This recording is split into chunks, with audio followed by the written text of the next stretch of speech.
Hello friends, स्वागत है आपका फिर से हमारे चैनल ब्रिलियंस 53 में। तो हमने इसके प्रीवियस लेक्चर नंबर 21 में सामाजिक अध्ययन में हमने प्रश्न नंबर 76 तक पढ़ा था, जहां पे ग्रामीण और नगरीय जीवन शैली के बारे में पढ़ा था। तो चलिए आज के इस वीडियो लेक्चर नंबर 22 में हम लोग सामाजिक अध्ययन, जैसा कि आपको पता है ये 5वां प्रश्न पत्र आपका 50 नंबर का होता है, ठीक है। तो चलिए जल्दी से चैनल को लाइक शेयर सब्सक्राइब कर दीजिए। और ये लघुत्तरी प्रश्नों में चलिए नेक्स्ट प्रश्न क्या है देखिए, यहाँ पे आपके स्क्रीन पे सामने आ गया है।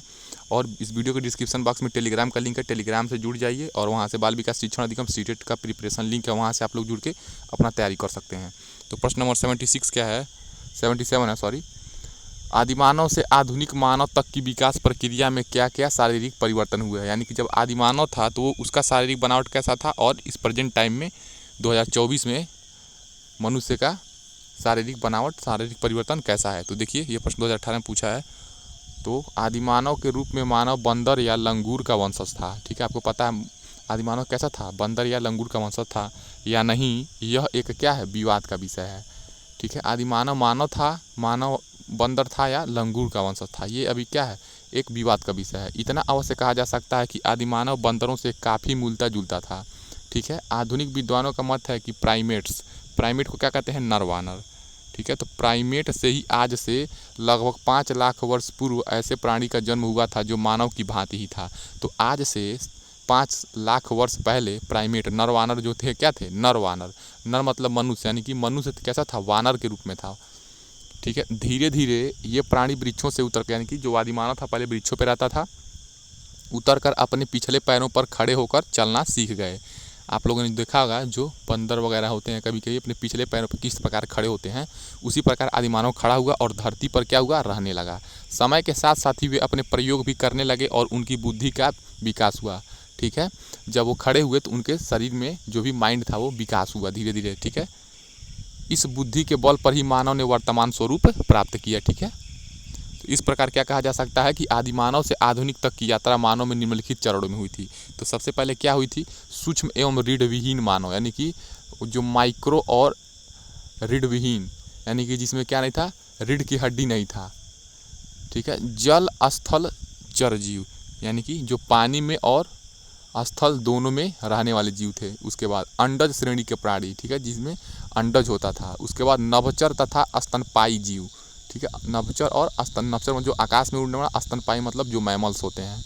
मानव की उत्पत्ति, ठीक है। लास्ट में आपका 5वां स्टेज में क्या हुआ, मानव की उत्पत्ति हुई, ये आपका माना जाता है। तो सबसे पहले क्या था, सूक्ष्म एवं रीढ़ विहीन मानव था। बाद में जल स्थल चर जीव टाइप हुआ। उसके बाद अंडज श्रेणी के प्राणी हुए। उसके बाद नभचर तथा स्तनपायी जीव हुए। इस प्रकार आपका परिवर्तन होता चला गया और लास्ट में मानव की उत्पत्ति माना जाता है। तो इस प्रकार आपका आदिमानव से प्रेजेंट टाइम में मनुष्य का शारीरिक परिवर्तन और विकास के बारे में पढ़ लिया। चलिए प्रश्न नंबर नेक्स्ट 78 है, ग्रीष्म ऋतु से आप क्या समझते हैं। तो जैसा कि आपको पता है समर सीजन जो होता है, ठीक है। तो समर सीजन ग्रीष्म ऋतु के बारे में देखिए, हमारे देश में ग्रीष्म ऋतु मध्य मार्च से मध्य जून तक रहती है। मार्च के अंत तक सूर्य क्या विषुवत रेखा को पार कर कर्क रेखा की ओर बढ़ने लगती है, ठीक है। आपको पता है भारत में कहाँ से कर्क रेखा गुजरती है, आप लोग कमेंट करके बताइए। तो क्या करती है, जो सूर्य होता है वो विषुवत रेखा को क्या करती है, यानी कि जो भूमध्य रेखा होती है उसको पार करके कर्क रेखा की ओर क्या होता है, बढ़ने लगता है। फलतः उच्च ताप की पेटी दक्षिण से, ठीक है। तो भूमध्य रेखा मान लीजिए, भूमध्य रेखा दक्षिण साइड में है कर्क के, तो कर्क रेखा के नीचे भूमध्य और विषुवत रेखा है। तो वहाँ से क्या होता है, दक्षिण से हुआ तो दक्षिण से उत्तर जाता है। तो दक्षिण से उत्तर की ओर क्या होती है, गर्म उच्च ताप की पेटी स्थानांतरित हो जाती है। जैसे जैसे सूर्य उत्तर की ओर बढ़ता जाता है, ताप की पेटी भी उत्तर की ओर खिसकती जाती है, ठीक है। आपको पता है क्या होता है, विषुवत भूमध्य रेखा से कर्क रेखा की ओर जब सूर्य का प्रकाश जाने लगता है तो कर्क रेखा पे सूर्य की किरणें तिरछी पड़ने लगती हैं। मार्च माह में दक्षिण के पठार, ठीक है। मार्च माह में दक्षिण के पठार पर सबसे पहले क्या होता है, क्योंकि आपका नीचे से सूर्य का प्रकाश कर्क रेखा के नीचे ही, कर्क रेखा जो है पार करने से पहले क्या है, पहले केरल दक्षिण भारत में ऐसे ही आपका सूर्य का प्रकाश धीरे धीरे ऊपर की ओर बढ़ता चला जाता है। मार्च माह में दक्षिण के पठार पर सर्वाधिक तापमान 38 डिग्री सेल्सियस रहता है। अप्रैल में ताप पेटी के उत्तर की ओर खिसक जाने से गुजरात एवं मध्य प्रदेश में तापमान 42 डिग्री से 43 डिग्री सेल्सियस हो जाता है। और जून के महीने में पंजाब, राजस्थान तथा उत्तर प्रदेश में झुलसा देने वाली गर्मी पड़ती है और लू चलती है तथा तापमान 45 डिग्री सेल्सियस से ऊपर दर्ज किए जाते हैं, ठीक है। इसी समय दक्षिणी भारत में समुद्र के समकारी प्रभाव के कारण तापमान तुलनात्मक रूप से कम पाया जाता है। इस ऋतु में तापमान उत्तर से दक्षिण की ओर, दक्षिण तथा पश्चिम से पूर्व की ओर क्रमशः घटने लगता है। तापमान की अधिकता के कारण ग्रीष्म ऋतु में देश में वायुदाब न्यून हो जाता है। ठीक है, जब टेम्परेचर बढ़ता है तो वायुदाब निम्न हो जाता है। तो राजस्थान के मरुस्थलीय प्रदेश से लेकर पूर्व में पटना एवं छोटा नागपुर के पठारों भाग तक एक निम्न वायुदाब का क्षेत्र विकसित हो जाता है। इस क्षेत्र को मानसून का न्यून वायुदाब गर्त कहा जाता है। इस निम्न वायुदाब गर्त के इर्द गिर्द वायु का परिसंचरण होने लगता है। कभी कभी आर्द्रता युक्त पवन इस निम्न वायुदाब गर्त के निकटवर्ती भागों में खिंच जाती है। शुष्क एवं आर्द्र पवनों के आपसी संपर्क में आने के कारण स्थलीय रूप से प्रचंड तूफान आ जाते हैं। ठीक है, तूफान आता है। इस समय पवनों की गति बहुत तीव्र हो जाती है, मूसलाधार वर्षा होती है और कभी कभी ओले भी पड़ जाते हैं। वायुदाब में परिवर्तन के फलस्वरूप वायु की प्रवाह दिशा भी बदलने लगती है। उत्तरी मैदानी भाग में दिन में उष्ण तथा शुष्क रेतीली आंधियाँ चलती हैं, जिन्हें स्थानीय भाषा में लू कहा जाता है। बंगाल की खाड़ी में इनको काल बैसाखी अथवा बोर्डो चिल्ला के नाम से जाना जाता है। यानी कि जो लू होता है उसको बंगाल की खाड़ी में क्या माना जाता है, काल बैसाखी या बोर्डो चिल्ला। इस ऋतु में वर्षा की मात्रा न्यून रहती है। कुछ वर्षा उत्तरी भारत में पश्चिम से आने वाले चक्रवातों से होती है। ठीक है, ग्रीष्म ऋतु के बारे में हो गया। तो नेक्स्ट प्रश्न क्या हो रहा है देखिए, पढ़ते हैं। प्रश्न नंबर 79 है, देशांतर रेखाएं क्या है स्पष्ट कीजिए। तो देखिए देशांतर रेखाएं क्या हो जाती है। मान लीजिए हमारा ये ग्लोब है, पृथ्वी है। ठीक है, तो जो आपका ये भूमध्य रेखा ये 0 डिग्री, जो मैंने देखिए यहाँ पे जो ये 0 डिग्री हो जाएगा, और ये कर्क रेखा, ये नीचे मकर रेखा। ठीक है, तो इसको क्या कहते हैं, जो ऐसे ऐसे लाइन रहती है जो आपका हॉरिजेंटल रहता है, जो क्षैतिज रेखाएं, इसको क्या कहते हैं हम लोग, अक्षांश रेखा कहते हैं। और जो ऊर्ध्वाधर ऐसे होता है, ऐसे लाइन जो होता है, पड़ी रेखाएं जो होती है, उनको हम लोग देशांतर रेखाएं कहते हैं। इंग्लिश में क्या कहते हैं, लॉन्गिट्यूड। ठीक है, तो भूपटल पर पूर्व एवं पश्चिम की ओर किसी स्थान विशेष के देशांतर का मानक या उत्तर से नापी गई दूरी का कोण देशांतर कहलाता है। तो भूपटल मान लीजिए यही हो गया, पूर्व एवं पश्चिम। तो देखिए आपका पूर्व क्या है, ये ईस्ट, यानी कि ये पूर्व हो गया और ये पश्चिम हो गया। तो पूर्व एवं पश्चिम की ओर किसी स्थान विशेष के देशांतर का मानक या उत्तर, तो मान लीजिए आपका मानक या उत्तर ये 0 डिग्री हो गया। ठीक है, से नापी गई दूरी का कोण, तो यहाँ से लेके पूर्व से पश्चिम में कोई भी, यहाँ से पूर्व से या पश्चिम से, ये आपका जो ऐसे होगा, जो जितना भी डिग्री का बनेगा रेखा, ये आपका क्या जगह देशांतर रेखा कहलाता है। दोनों ध्रुवों की मिलती हुई खींचे जाने वाली काल्पनिक रेखाओं को देशांतर रेखाएं कहते हैं। जैसा कि मैंने आपको बताया है कि उत्तरी ध्रुव और दक्षिणी ध्रुव को मिलाने वाली जो काल्पनिक रेखा देशांतर रेखा हो जाएगी। ध्रुव एक बिंदु है और किसी बिंदु के चारों ओर अधिकतम 360 डिग्री का कोण बन सकता है। ये देखिए आपका जो ये ध्रुव है, देखिए ये आपका नॉर्थ ध्रुव है, ये आपका नॉर्थ पोल है, ये साउथ पोल है। तो यहाँ पे पॉइंट है आपका बन जाएगा 360 डिग्री का कोण।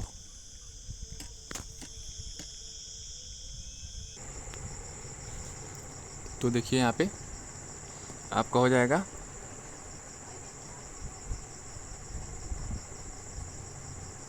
देशांतर रेखाएं भूमध्य रेखा पर समकोण 90 डिग्री बनाती हैं। ठीक है, अक्षांश के समान ही देशांतर रेखाओं का मापन 0 डिग्री या 0 डिग्री मिनट सेकेंड में किया जाता है। ठीक है, यह ग्लोब पर उत्तर से दक्षिण की ओर, देखिए यही आपका ग्लोब है, ये आपका ईस्ट, ये वेस्ट, ये नॉर्थ, ये साउथ। तो इसको एज्यूम करिए उत्तर से दक्षिण की ओर, उत्तर से दक्षिण की ओर। ठीक है, खींचे जाने वाली काल्पनिक रेखाएं होती हैं। ये रेखाएं समानांतर नहीं होती हैं। ठीक है, ये रेखाएं समानांतर नहीं होती हैं, ऐसे ऐसे होती हैं। ठीक है, ऐसे ऐसे होती हैं। ठीक है, ऐसे होती हैं, थोड़ा सा कर्व होती हैं, समानांतर नहीं होती हैं। ये रेखाएं उत्तरी तथा दक्षिणी ध्रुव पर एक बिंदु पर मिल जाती हैं। ये सारी रेखाएं इसी पॉइंट पे आके मिल जाएंगी। आप लोग ग्लोब देखेंगे उस पर आपको अच्छे से समझ में आएगा। ध्रुवों से विषुवत रेखा की ओर, ठीक है, ध्रुवों से विषुवत रेखा, देखिए ये आपका ध्रुव है, नॉर्थ ध्रुव, ये साउथ ध्रुव। ठीक है, तो ध्रुवों से विषुवत रेखा आपका ये हो गया विषुवत रेखा।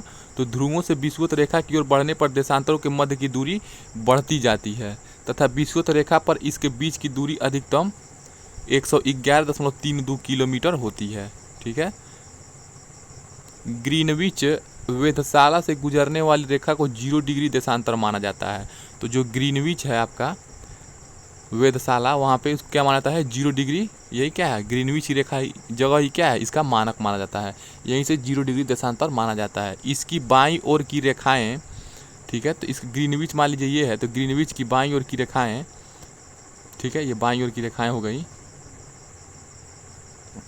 पश्चिमी देशांतर, तो आपका ये ईस्ट और ये वेस्ट, तो ये आपकी पश्चिमी देशांतर, और दाहिनी ओर देखिए ये दाहिनी ओर आपकी रेखाएं पूर्वी देशांतर, ये आपका ईस्ट देशांतर हो जाएगा, ईस्ट लॉन्गिट्यूड हो जाएगा। तो इस प्रकार आपका देशांतर रेखाओं के बारे में हो गया। देखिए नेक्स्ट प्रश्न नंबर 80 है, इतिहास जानने के साधनों का वर्णन कीजिए अथवा इतिहास लेखन में सिक्के एवं अभिलेख किस प्रकार सहायक होते थे लिखिए। प्रश्न 2019 में पूछा गया है अति लघुत्तरी प्रश्न में। देखिए इंपॉर्टेंट प्रश्न, इतिहास जानने के स्रोत, सोर्स ऑफ हिस्ट्री क्या है, आपको पता है सोर्स ऑफ हिस्ट्री क्या होता है, मुहरें, मूर्ति, चित्र, ठीक है, भवन, ठीक है, शिलालेख, ये सारी क्या होती हैं इतिहास जानने के स्रोत होते हैं। उस समय क्या हुआ, घटना घटित हुआ था, कौन सा युद्ध हुआ था, सब उसी से पता लगाया जाता है। तो सबसे पहले पुरातत्व देखिए, तो अतीत में मानव द्वारा प्रयोग में लाई गई वस्तुओं, निर्मित मंदिरों, इमारतों आदि के अवशेषों का अध्ययन पुरातत्व कहलाता है। तो पुरातत्व क्या कहलाता है, पुराने चीज़ों का अध्ययन या पुराने तत्वों का अध्ययन ही पुरातत्व कहलाता है। इनका अध्ययन करने वाले पुरातत्ववेत्ता कहलाते हैं, ठीक है, क्या कहलाते हैं, पुरातत्ववेत्ता, आर्कियोलॉजिस्ट कहलाते हैं, ठीक है। जब मानव ने लिखना प्रारंभ किया था तब उसे कागज का ज्ञान नहीं था, वह लेखों को ताड़पत्रों, भोजपत्रों और ताम्रपत्रों पर लिखता था। कभी कभी लेख बड़ी शिलाओं, स्तंभों, पत्थरों की दीवारों, मिट्टी अथवा पत्थर के छोटे छोटे फलकों या टुकड़ों पर लिखे जाते थे। ताड़पत्र वृक्ष के चौड़े पत्ते, भोजपत्र एक प्रकार के वृक्ष की छाल, ताम्रपत्र तांबे के टुकड़े होते थे जिन पर लेख लिखे जाते थे। स्तंभ लेख पत्थर के खंभों पर लिखे लेख, शिलालेख पत्थर की बड़ी चट्टानों पर लिखे लेख होते थे। आधुनिक इतिहास के विषय में हमें लिखित एवं मुद्रित दस्तावेजों से जानकारी मिलती है। इतिहास की जानकारी हेतु कई प्रकार के स्रोत या साधन हैं, ठीक है। देखिए मुद्रा और अभिलेख, तो मुद्राओं से तत्कालीन शासक का नाम, उसका समय एवं मुद्रा के आकार प्रकार से उस समय की कला तथा धातु के आर्थिक स्थिति की जानकारी प्राप्त होती थी। जब उस समय जो मुद्रा होता था उसे उस समय राजा का फोटो रहता था, उस पर नाम रहता था, और किस धातु की मुद्रा थी, सोना चांदी तांबा किस चीज़ की थी, उस समय इकोनॉमिक स्टेट क्या था उस राजा का, वो आपको पता लगता था सिक्के के माध्यम से। तो साथ ही सिक्कों की प्राप्ति स्थल से वहाँ का साम्राज्य विस्तार का भी पता चलता है, ठीक है। मान लीजिए अगर इंडियन करेंसी है तो जहाँ जहाँ तक उस समय कोई भी इंडियन करेंसी की बात छोड़े, जो भी उस समय राजा थे, कहाँ कहाँ तक के जहाँ जहाँ मिलता था सिक्का वहाँ वहाँ तक उनका साम्राज्य का विस्तार होगा, तभी तो वहाँ तक वो सिक्का गया है। तो गुप्त शासक कुमारगुप्त प्रथम को, जो गुप्त शासक था कुमारगुप्त, तो गुप्त प्रथम को इस मुद्रा पर घुड़सवारी करते हुए दिखाया गया है, जिससे यह कहा जा सकता है कि वह एक अच्छे घुड़सवार थे। इस प्रकार मुद्राएं भी इतिहास लेखन में महत्वपूर्ण भूमिका निभाती हैं। देखिए आपका क्या हो गया, मुद्रा और अभिलेख हो गया, और इसके पहले क्या हो गया, ये ताम्रपत्र हो गया, वृक्षों की छाल हो गया, छोटे छोटे टुकड़ों पे जो लिखे जाते थे, ये सारी चीज़ें हो गई। और उसके बाद आपका मुद्रा और अभिलेख हो गया। और नेक्स्ट क्या है, साहित्यिक स्रोत। देखिए इसका लिटरेचर का सोर्स क्या था उस समय, देखिए साहित्यिक स्रोत, तो ताड़पत्रों, भोजपत्रों, ताम्रपत्रों, चमड़े एवं लकड़ी के पट्टों पर लिखित लेखों के साथ साथ कुछ साहित्यिक ग्रंथों से भी हमें प्राचीन काल के लोगों के रहन सहन, विचारों, खान पान इत्यादि के बारे में जानकारी प्राप्त होता है, ठीक है, साहित्यिक स्रोत में।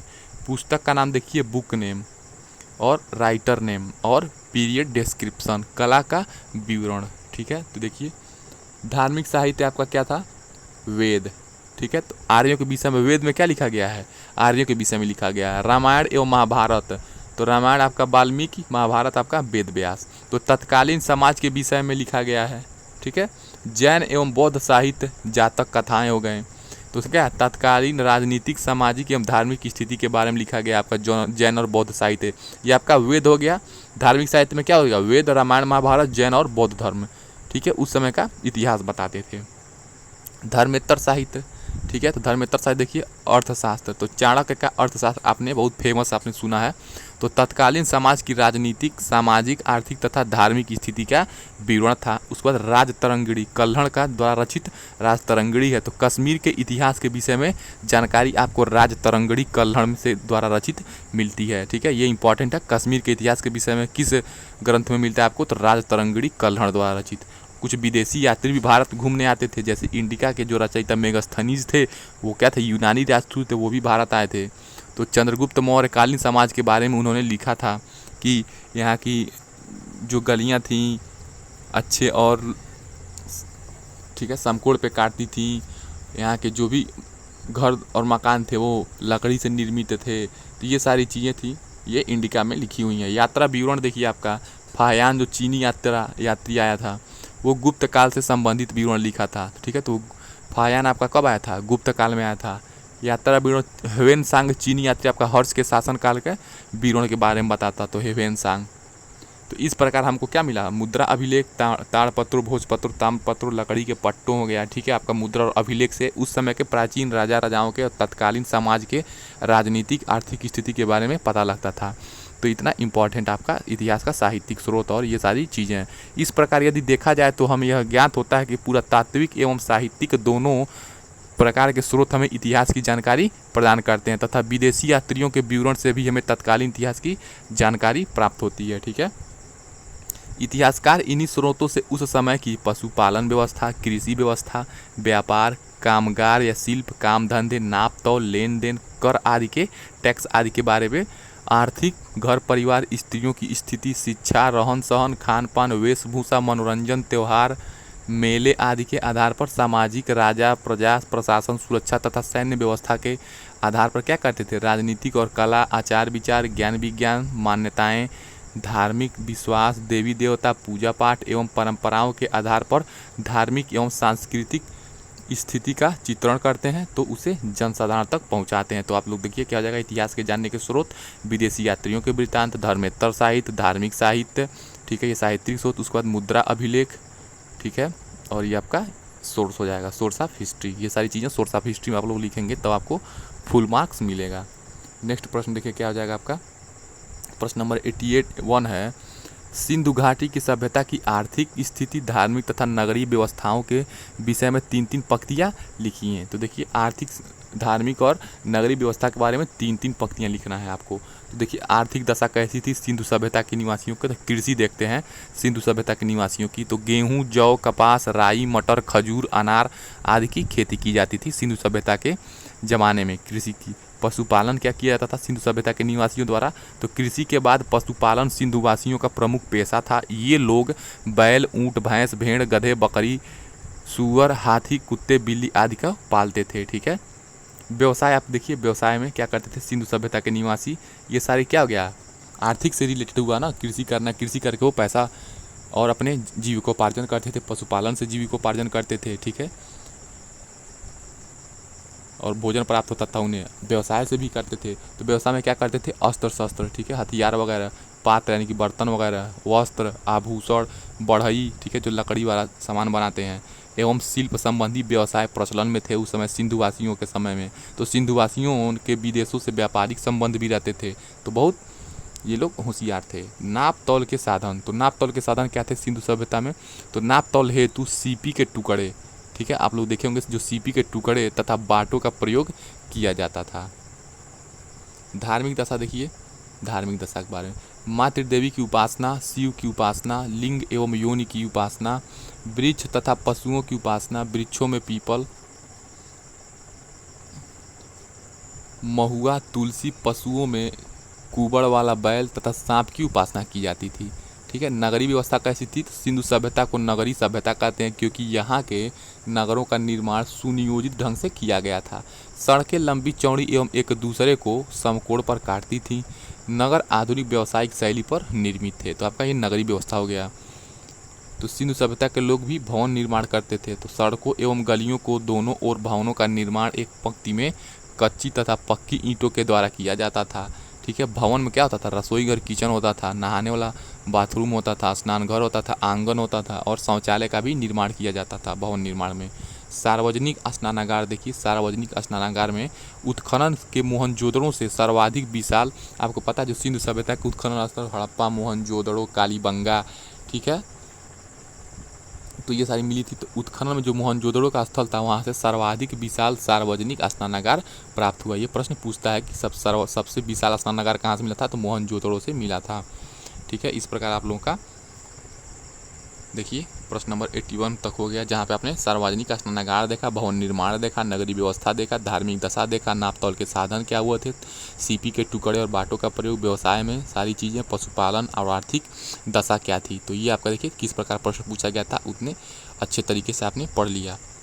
चलिए नेक्स्ट प्रश्न हम लोग पढ़ते हैं। तो नेक्स्ट प्रश्न आपका क्या आ जाएगा 82 प्रश्न क्या है, सिंधु घाटी के शहरों की 2 विशेषताएं लिखिए अथवा विश्व को सिंधु सभ्यता की क्या देन है, ठीक है। तो देखिए ये प्रश्न 2022 के प्रश्न पत्र में पूछा गया है। तो देखिए सिंधु घाटी सभ्यता का क्या देन है और इसकी क्या विशेषताएं हैं, चलिए हम लोग पढ़ते हैं। देखिए पहला विशेषता है, खुदाई करने पर शहरों में कई प्रकार की बड़ी बड़ी इमारतें मिली जो आयताकार थी, ठीक है। वो कैसी थी, आयताकार, ऐसे थी। कई 2 मंजिला घर थे, कई क्या थे, ऐसे 2 मंजिला घर थे। अमीरों की कोठियाँ थीं, गरीब कारीगरों के छोटे छोटे घर थे, ठीक है। शहर की सड़कें गांव की गलियों की भांति टेढ़ी मेढ़ी नहीं थीं, बिल्कुल सीधी सीधी थी। पूरा शहर जाल के जैसे व्यवस्थित था, ठीक है। जैसे ऐसे जो जाल होता है, ऐसे ऐसे जाल होता है ना, जो जाली कहते हैं, ये आपका ऐसे नेट टाइप होता है जाल, ऐसे, ठीक है, ऐसे था। सड़कों के किनारे पक्की नालियाँ बनी थी, जिस प्रकार आजकल के ज़माने में बनी है। प्रत्येक घर की नाली बड़े नालों से मिल जाती थी। तो देखिए सिंधु सभ्यता की यही सारी देन है। नेक्स्ट प्रश्न आपका क्या जाएगा, प्रश्न नंबर 83 देखिए। प्रश्न नंबर 83 है आपका, हड़प्पा सभ्यता में सामाजिक संगठन किस प्रकार से विभक्त था। तो हड़प्पा सभ्यता में जो सामाजिक संगठन था किस प्रकार विभक्त था, उसके बारे में आपको विवरण देना है, स्पष्ट कीजिए। तो स्पष्ट चलिए हम लोग करते हैं। तो प्रश्न नंबर देखिए 83 है, हड़प्पा सभ्यता में सामाजिक संगठन 4 वर्गों में बंटा था। प्रथम वर्ग क्या था, विद्वान था। तो विद्वान में कौन कौन आते थे, पुरोहित, ज्योतिष, वैद्य आदि थे। द्वितीय वर्ग आपका क्या था, योद्धा, सैनिक, राजकीय पदाधिकारी। तृतीय वर्ग क्या था, व्यापारिक, उद्योगपति। चतुर्थ वर्ग क्या था, श्रमिक, नौकर चाकर थे, ठीक है। तो 4 वर्गों में हड़प्पा सभ्यता सिंधुवासी क्या थे, विभक्त थे, ठीक है। प्रथम वर्ग में आपका विद्वान, पुरोहित, ज्योतिष, वैद्य। दूसरे में आपका योद्धा, सैनिक, राजकीय पदाधिकारी। तृतीय में व्यापारिक, उद्योगपति। चौथे में श्रमिक, नौकर चाकर आदि थे। प्रश्न नंबर 84 है, मिस्र सभ्यता को नील नदी का वरदान क्यों कहा जाता है। तो जो मिस्र की सभ्यता जो थी वो नील नदी के किनारे ही बसी थी, इसीलिए उसे, देखिए कोई भी सभ्यता या कोई भी जो भी सिविलाइजेशन हुआ सब नदियों के किनारे हुआ, क्योंकि लोगों को जल उचित पर्याप्त मात्रा में मिलेगा तभी उनका जीवन सुलभ होगा, खेती बाड़ी होगा और उन्हें जीवन को सुचारू रूप से चलाने के लिए उन्हें सहायता मिलेगी। इसीलिए लोगों ने नदियों के किनारे बसा। तो मिस्र की सभ्यता को नील नदी का वरदान इसलिए कहा जाता है क्योंकि नील नदी घाटी की परिस्थितियों के अनुकूल ढलने की क्षमता से आंशिक रूप से प्रभावित थी। इस उपजाऊ घाटी में उम्मीद के मुताबिक बाढ़ तथा नियंत्रित सिंचाई के कारण आवश्यकता से अधिक फसल होती थी, जिसने सामाजिक विकास एवं संस्कृति को बढ़ावा दिया। संसाधनों की अधिकता के कारण प्रशासन ने घाटी और आसपास के रेगिस्तानी क्षेत्रों में खनिज दोहन, एक स्वतंत्र लेखन प्रणाली के प्रारंभिक विकास, सामूहिक निर्माण और कृषि परियोजनाओं का संगठन, आसपास के क्षेत्रों के साथ साथ व्यापार और विदेशी दुश्मनों को हराने और मिस्र के प्रभुत्व को मजबूत करने का इरादा रखने वाली सेना को प्रायोजित किया था। तो इसीलिए मिस्र सभ्यता को नील नदी का देन माना जाता है। देखिए आपका इसके पहले हमने क्या पढ़ा, लॉन्गिट्यूड, देशांतर रेखा। अब पढ़ते हैं हम लोग प्रश्न नंबर 85 में, अक्षांश रेखा से आप क्या समझते हैं, स्पष्ट कीजिए। तो अक्षांश रेखा और देशांतर रेखाएं आपके लिए इंपॉर्टेंट है, ये पढ़िए। जो भी मैंने अपने इस चैनल पे वीडियो डाला है सामाजिक अध्ययन में, सारा प्रश्न इंपॉर्टेंट है, आप लोग प्रैक्टिस करके एग्जाम में जरूर जाए, नहीं तो आपको दिक्कत हो सकता है। अक्षांश रेखाएं, लैटिट्यूड। तो अक्षांश रेखाएं क्या हो जाएंगी, मान लीजिए आपका ये काल्पनिक ग्लोब है, तो ऐसी जो आपकी रेखाएँ हैं, या मान लीजिए आपका ये ग्लोब है, ये जो आपका क्षैतिज रेखाएं हैं, ये क्षैतिज रेखाएं जो हो गई, ये सारी क्षैतिज रेखाएं। और ये देखिए ये जो बीचों बीच में ये आपका 0 डिग्री भूमध्य रेखा है, ठीक है। और ऊपर इसके 23.5 डिग्री पे आपका क्या माना जाएगा, वो आपका कर्क रेखा। और यहाँ नीचे 23.5 डिग्री जो आपका 23.5 डिग्री उत्तर और 23.5 डिग्री दक्षिण, तो 23.5 डिग्री दक्षिण में ये आपका क्या हो जाएगा, मकर रेखा, ठीक है। तो अक्षांश रेखाएं देखिए किसको कहते हैं, तो पृथ्वी पर अपने अक्ष अथवा धुरी पर निरंतर घूम रही है। ठीक, पृथ्वी क्या कर रही है, ये पृथ्वी है, ये इसकी जो अक्ष है ये अपने अक्ष पे क्या कर रही है, ऐसे ऐसे रोटेट कर रही है।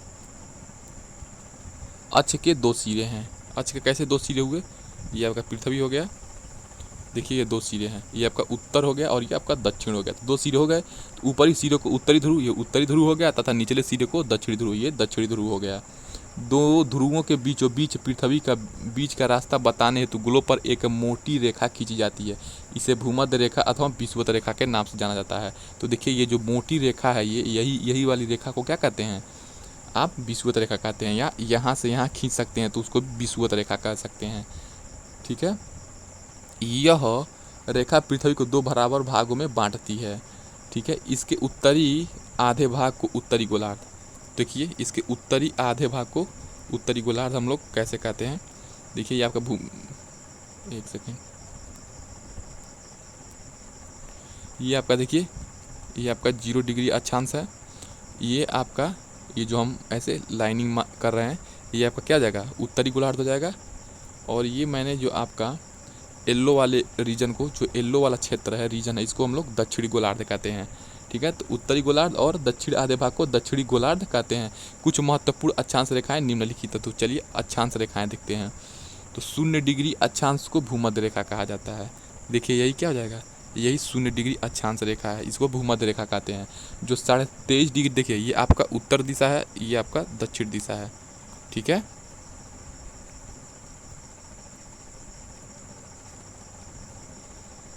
तो देखिए तो 0 डिग्री आपका ये हो जाएगा भूमध्य रेखा और 23.5 डिग्री उत्तर, तो देखिए ये उत्तर हो जाएगा और ये दक्षिण होगा। तो यहाँ पे आपका 23.5 डिग्री ये आएगा, तो 23.5 डिग्री आपका ये क्या हो जाएगा, कर्क रेखा। तो कर्क रेखा आपका यही रेखा है, 23.5 डिग्री दक्षिणी, तो 23.5 डिग्री जस्ट इसके उल्टा, ये दक्षिण दिशा है ना, तो 23.5 डिग्री यहाँ पे देखिए 23.5 डिग्री ये हो जाएगा आपका। तो ये जो रेखा है आपका मकर रेखा, ये रेखा आपका मकर रेखा हो जाएगा। ठीक है, अब इसका यहाँ पे 66.5 डिग्री, ये आपका 66.5 डिग्री, तो ये जो 66.5 डिग्री उत्तरी अक्षांश को क्या कहेंगे, आर्कटिक वृत्त, इसको क्या कहेंगे, आर्कटिक वृत्त कहेंगे।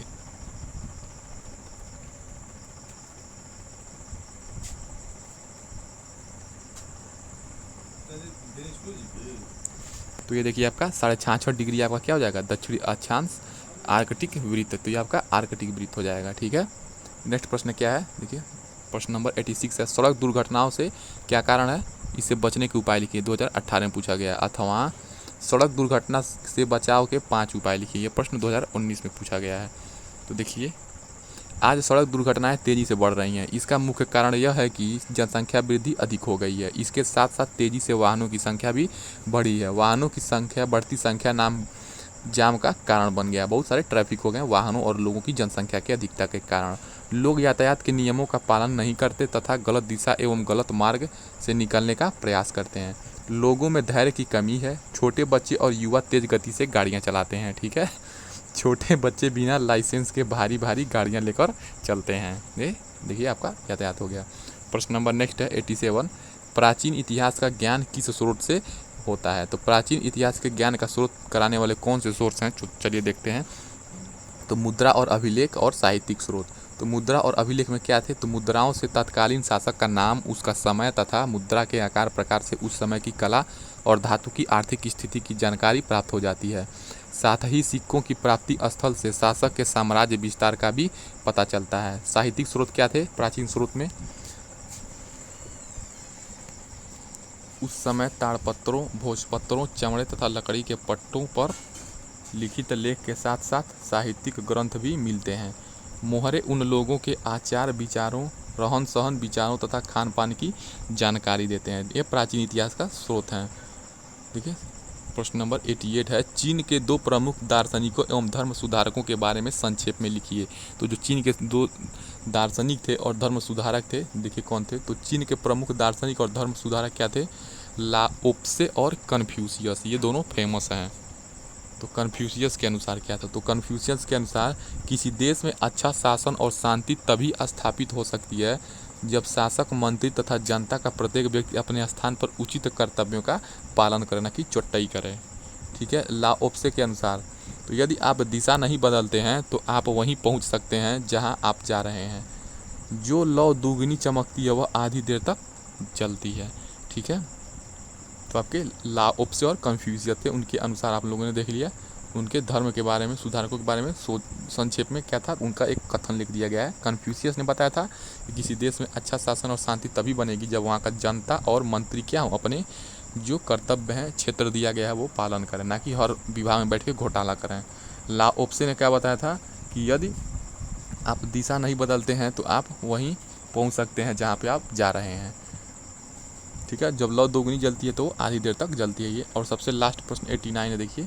तो हमने इस प्रकार सामाजिक अध्ययन में बहुविकल्पी, अति लघु और लघु के सारे प्रश्नों को लाइन बाय लाइन समझ लिया है, एक्सप्लेन कर लिया है। तो जाइए, इस वीडियो के डिस्क्रिप्शन बॉक्स में पूरा प्लेलिस्ट है, वहाँ से आप लोग तैयार कर सकते हैं। और नेक्स्ट जो वीडियोज़ आएगा आपको प्रैक्टिस सेट, वो आपको 6th पेपर का आएगा। तो 89 है आपका, पृथ्वी की आंतरिक क्रियाएँ के कौन कौन सी हैं। तो ये प्रश्न 2018 में पूछा गया है।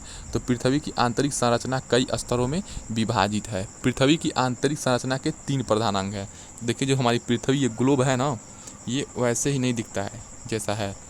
ठीक है, ऊपरी सतह, तो ये आपका जो मैंने आपका एल्बम बनाया है ये ऊपरी सतह है।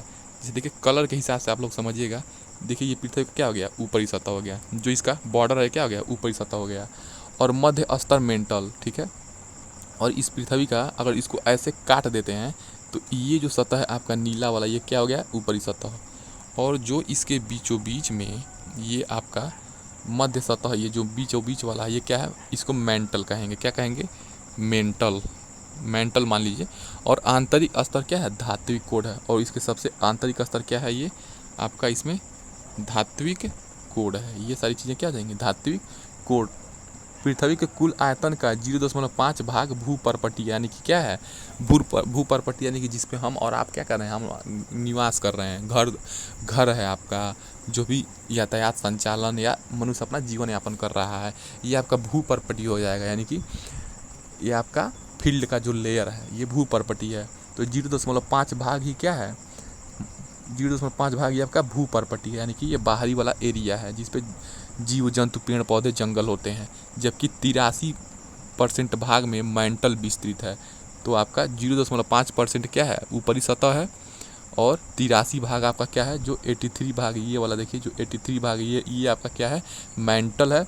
और शेष 16.5 भाग आपका कोड है, ये बीच वाला है, जो आंतरिक धात्विक सतह है। यानी कि जो धात्विक कोड है वो 16.5 भाग है। तो इस प्रकार पृथ्वी की आंतरिक संरचना के बारे में आपने पढ़ा है। तो चलिए, नेक्स्ट प्रश्न, जो नेक्स्ट सब्जेक्ट है, हम लोग नेक्स्ट वीडियोज़ में पढ़ते हैं। तो जल्दी से इस चैनल को लाइक, शेयर, सब्सक्राइब, और जाके इस डिस्क्रिप्शन बॉक्स में बाल विकास शिक्षण अधिगम, गणित, विज्ञान और सामाजिक अध्ययन का पूरा हमने सिलेबस पढ़ा दिया है। तो जाके वहाँ से आप लोग देख सकते हैं। मिलते हैं नेक्स्ट सब्जेक्ट के नेक्स्ट वीडियो के बहुविकल्पी प्रश्नों में। तब तक पढ़ते रहिए। जय हिंद।